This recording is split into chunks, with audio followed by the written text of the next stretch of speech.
अस्सलाम वालेकुम। अनोखी कहानियाँ शेवर्स के तमाम सुनने वालों को मैं दिल से खुश आमदीद कहता हूँ। आज मैं आपको तोहफ़ा आज़ादी की दूसरी किस्त सुनाने जा रहा हूँ।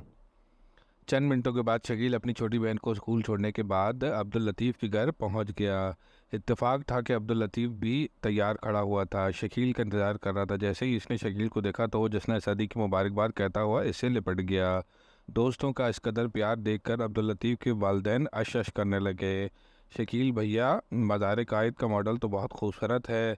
अब्दुल लतीफ़ के छोटे भाई मोहम्मद शरीफ ने खुले दिल से इसकी तारीफ़ करते हुए कहा, हाँ मुन्ने, जिस आदमी की शख्सियत ही हर दिल अजीज़ हो, जो साहिब किरदार हो, इसार का नमूना हो, अपना तन मन धन मुल्क कौम व मिल्लत के खातिर कुर्बान करने वाला हो, इसको मरने के बाद भी पजीराई मिलती रहती है और वो अवामुन्नास के दिलों में जिंदा रहता है और लोग के इसके नक्शे कदम पर चलने में फ़ख्र महसूस करते हैं। हमारे कौमी हीरो में तमाम सिफ़ात बदरजा आतम मौजूद थीं, लिहाजा इनका मज़ार भी सोने चांदी का बनाया गया है, तो इस मज़ार का मॉडल भी हसीन क्यों ना होगा। शकील ने नन्हे शरीफ को प्यार करते हुए बताया।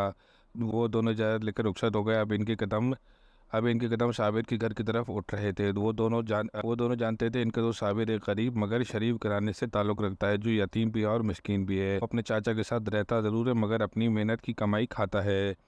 इसी सोच विचार में बहुत जल्दी वो साबिर के घर पहुंच गए।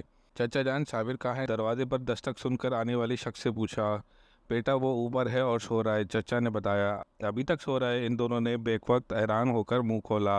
हाँ बेटा, वो कह रहा था कि किसी को इसके मुतालिक बताया ना जाए। चाचा ने साफ गोई से काम लिया। चाचा, साबिर ने ऐसा क्यों कहा? आप इजाज़त दें तो हम इसे जगा दें? अब्दुल लतीफ़ ने चाचा से इल्तिजा करते हुए इजाज़त चाही।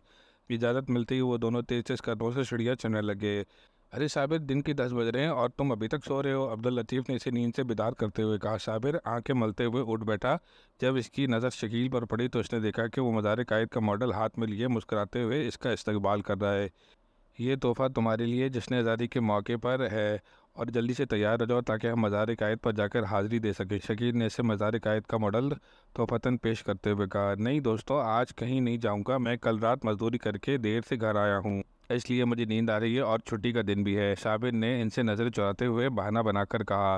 क्या बात है साबिर, तुम हमसे कुछ छुपा रहे हो? प्लीज़ सच बताओ, शकील और लतीफ़ ने इसके बिस्तर पर बैठते हुए कहा। साबिर खामोश रहा और खला खला में नज़रों से घूरता रहा। इन दोनों ने बहुत इसरार किया तो आंखों में नमी लाते हुए बोला, मैंने कल सारा दिन मजदूरी की है, यहाँ तक कि ओवर टाइम भी लगाया है। मुझे उजरत मिलेगी तो मैं भी अपने प्यारे पाकिस्तान की आज़ादी पर परचम खरीद कर कम अज़ कम अपनी खिड़की में लहराऊंगा। अगर मुझे मालिक ने उजरत नहीं दी है, उसने उजरत देने के लिए हफ्ते का दिन मुकर्रर कर रखा है। मैंने अपनी ख्वाहिश का जिक्र भी किया और इसकी मेहनत भी की मगर वो टस से मस नहीं हुआ। उजरत न मिलने की वजह से मैंने कल से खाना भी नहीं खाया है। तुम्हारे साथ जश्न आज़ादी मनाने के लिए क्या कहीं जाने आने के लिए मेरे पास कुछ भी नहीं है, इसलिए मैं कहीं नहीं जाऊँगा। प्यारे दोस्तों, हम आज़ाद तो हो गए लेकिन हमारा जहन अभी तक एहसास की ग़ुलामी से आज़ाद नहीं हुआ, बल्कि हमारा जहन बेबसी के बोझ तले कहीं दब सा गया है।